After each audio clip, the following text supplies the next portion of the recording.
My greedy family left me Grandma's junk box. They didn't know it was worth millions. The smell of cardboard dust and old, stale peppermint candy filled my nose as I lifted the lid of the box they had thrown at my feet. It was a standard, beat-up shoebox, the corners frayed and held together with yellowing scotch tape. Inside, it looked like the clearance bin at a garage sale, a tangle of white and black charging cables that hadn't fit a phone since 2008, a pair of reading glasses with one lens popped out, a stack of recipe cards stained with decades of butter and vanilla, and a handful of rubber bands. There, Aunt Linda said, dusting her hands off as if she had just touched something contagious. She stood over me in the hallway of Grandma's Victorian house, surrounded by movers who were carefully wrapping the silver tea set I used to polish when I was 10. That's your share. The junk box. Just like Mom wanted. I looked up at her. Linda was wearing a black dress that cost more than my rent. Her eyes were dry.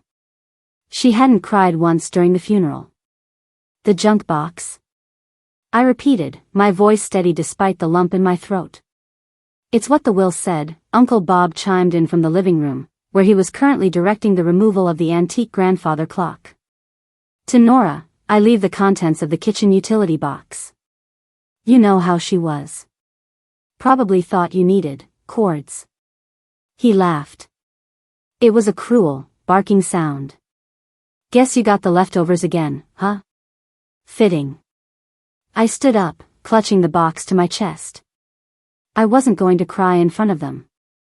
I wasn't going to give them the satisfaction. They had always treated me like this, like the charity case, the mistake, that addict's kid, who was lucky to be allowed at the table. Thanks, I said. I'll cherish it. Make sure you take the trash out on your way, Linda called after me as I walked toward the door. We're listing the house on Monday.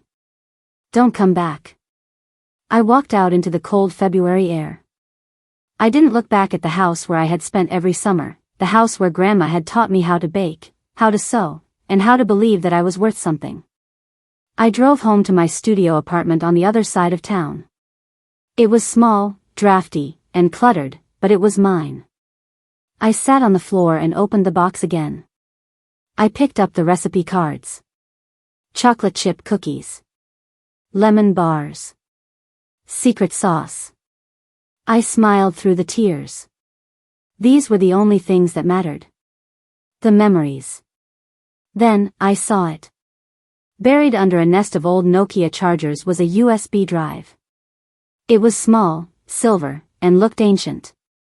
A piece of masking tape was stuck to the side. In Grandma's shaky, elegant handwriting, it read, Grandma's cookies. I frowned. Grandma didn't use computers. She barely knew how to text. She thought the cloud was a weather phenomenon. Why would she have a USB drive? And why would she label it cookies? Maybe she scanned the recipes? Maybe she wanted to preserve them digitally? I grabbed my laptop. I plugged the drive in. The computer chimed. A window popped up. Drive locked. Enter password. Encrypted. Okay, Grandma, I whispered. You're full of surprises. I tried cookies. Incorrect. I tried her birthday. Incorrect. I leaned back, frustrated. Then I looked at the recipe cards again. The chocolate chip card, her most famous recipe, the one we made every Christmas, felt thicker than the others. I flipped it over. Taped to the back was a small, folded piece of paper. I unfolded it. Password, the day you came home to us. My breath hitched. August 14, 1998. I was 6 years old. I was scared, holding a trash bag full of clothes, standing on her porch. She had opened the door, knelt down, and said, Welcome home, my bright star. I typed it in. 08141998. Access granted. The folder opened. There were 2 files. One was a video file named watch_me_first.mp4. The other was a text file named wallet.txt. I clicked the video. The video player loaded. Grainy, slightly pixelated footage filled the screen. Grandma appeared. She was sitting at her kitchen table, the same table where I had eaten 1,000 meals. She was wearing her favorite blue cardigan.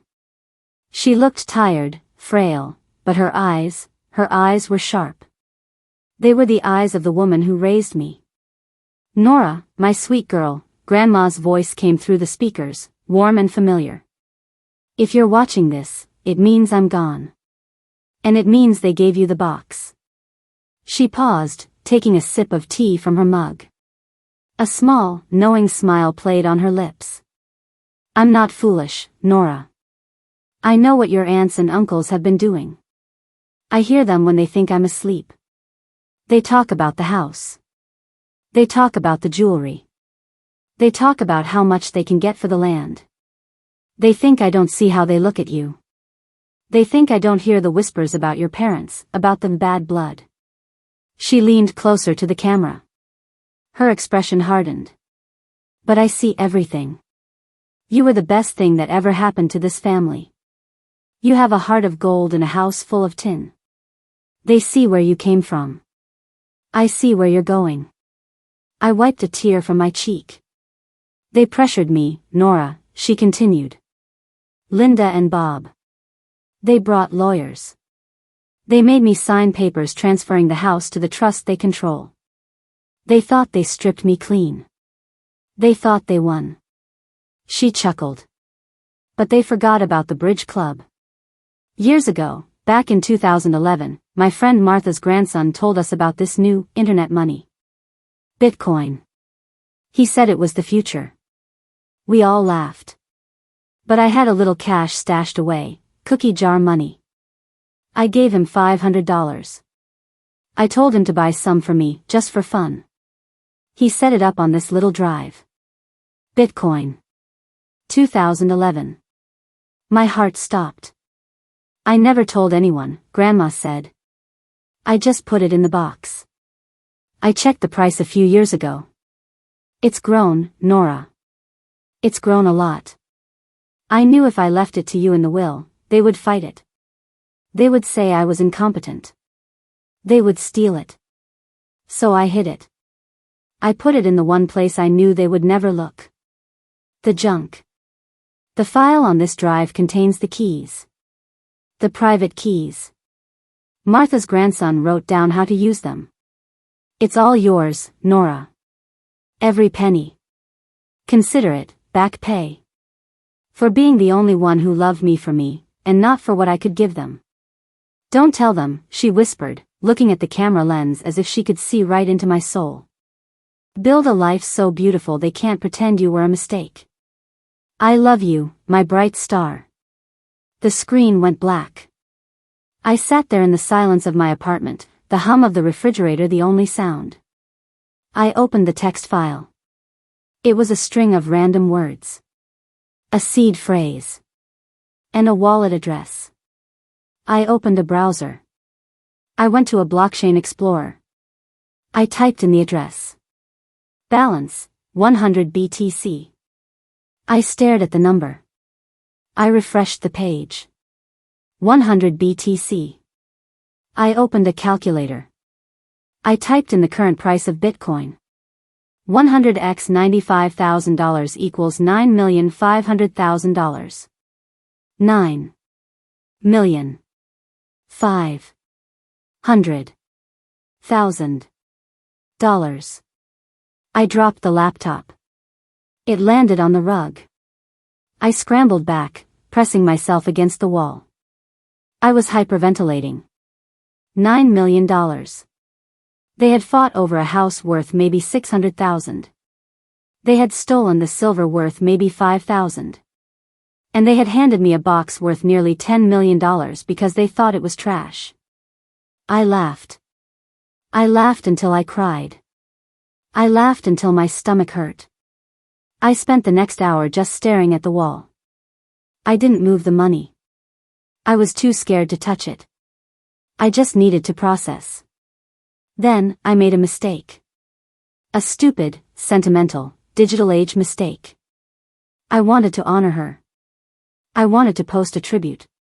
I took a photo of the recipe card, the one with the password on the back, though the back wasn't visible. I arranged it artfully on my desk, next to the old reading glasses and the USB drive. I posted it to Instagram. Caption: missing you today, Grandma. Thank you for the cookies. And for everything else. Red heart. I didn't tag anyone. I didn't mention money. But I forgot about my cousin, Brad. Linda's son. Brad is a tech guy. He works at a startup. He follows me, mostly to spy for his mother. 2 hours later, my phone buzzed. Text from Brad: Hey Nora. Sorry about Grandma. Cute pic. Is that a Ledger Nano S in the background? The old Gen 1? I froze. I looked at the photo. The USB drive. It wasn't just a generic stick. It had a distinct shape. A swivel cover. It looked like a hardware wallet. I don't know. Just some junk from her kitchen box. Brad: Grandma had a cold wallet? That's weird. Did you check what's on it? Just recipes. Old files. Brad: Cool. Hey, Mom was asking if you found any financial docs in that box. She's trying to close out the accounts. Nope. Just junk. I deleted the post. Immediately. But it was too late. Brad had screenshotted it. He had zoomed in. And Brad knew that Grandma played bridge with Martha. And Martha's grandson was a crypto millionaire. The next morning, Thursday, there was a knock on my door. It wasn't a polite knock. It was a pounding. I looked through the peephole. It was Aunt Linda. And Uncle Bob. And Brad. They weren't wearing funeral black anymore. They were wearing business casual. They looked like a hit squad. I opened the door, leaving the chain on. Can I help you? Open the door, Nora, Linda said. Her voice was tight, strained. We need to talk about the estate. The estate is closed, I said. You told me to take my junk and leave. We made a mistake, Bob said, pushing his face into the crack. There were assets, unaccounted for. We need to inventory the box. The box is mine, I said. The will said, contents of the kitchen junk box. It's mine. We believe there are digital assets belonging to the estate, Linda snapped. Brad saw the drive. We know what it is. Grandma didn't know what she was doing. If there is crypto on there, it belongs to the trust. It belongs to the family. I am family, I said. You're adopted. Linda screamed. The mask slipped. The venom spilled out. You aren't blood. That money, if there is money, is Miller money. It belongs to us. Open the door or we're calling the police. Call them, I said. I'd love to show them the will. I slammed the door. I locked the deadbolt. They didn't leave. They stood in the hallway, banging on the door, shouting threats. We'll sue you. Bob yelled. We'll tie this up in court for years. You'll never spend a dime of it. I called my lawyer. Or rather, I called a lawyer. I Googled estate litigation crypto expert. I found a guy named Mr. Henderson. I called his emergency line. They're outside my door, I whispered. They know about the drive. Do you have the will? Henderson asked. Yes. It says, contents of the box. Does it specify exclusions? No. And the drive, do you have the keys? Yes. Then you're fine, Henderson said. Digital assets are bearer instruments. Possession is 9/10 of the law, and the will gives you possession. Let them sue. They'll lose. But Nora, get out of there. Is there a back door? Fire escape. Take the drive. Take the paper with the seed phrase. Leave everything else. Go to a hotel. Do not talk to them. I grabbed the drive. I grabbed the recipe card. I put them in my bra. I climbed out the window. I went down the fire escape. I checked into a Hilton downtown under a fake name. The next day, the lawsuit arrived. They moved fast. Estate of Margaret Miller versus Nora, last name. Emergency injunction. They were trying to freeze the asset. They claimed Grandma was unduly influenced or mentally incapacitated when she created the wallet, in 2011. When she was sharp as a tack. They claimed I had stolen the drive before the inventory was complete. We went to court the next week.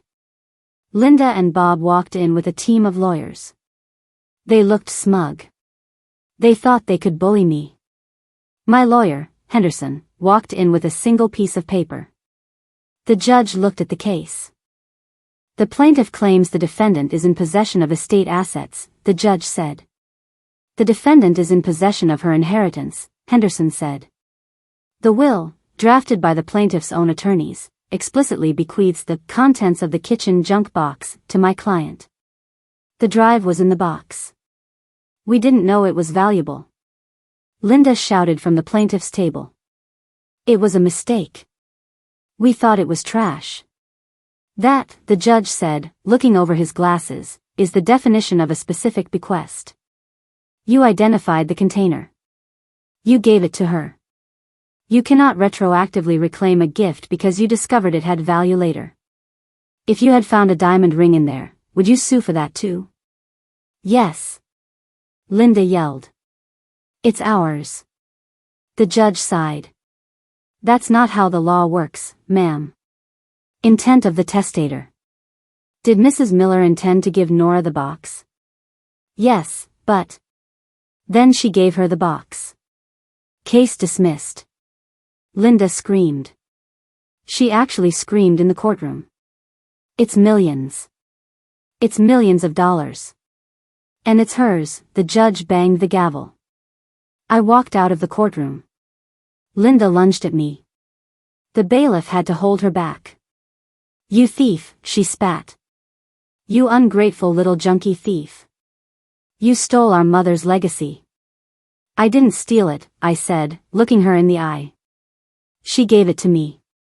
She knew you wouldn't look in the junk, Linda.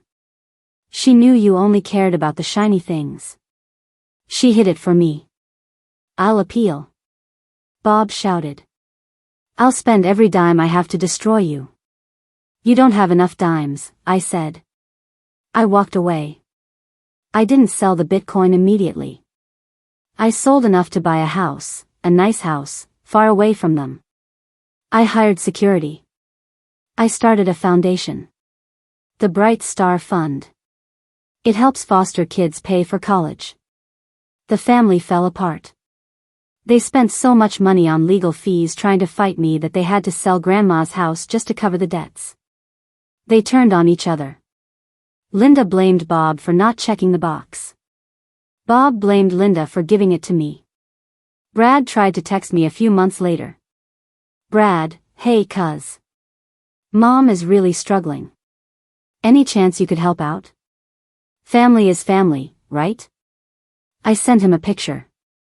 It was a photo of a batch of chocolate chip cookies, fresh out of the oven.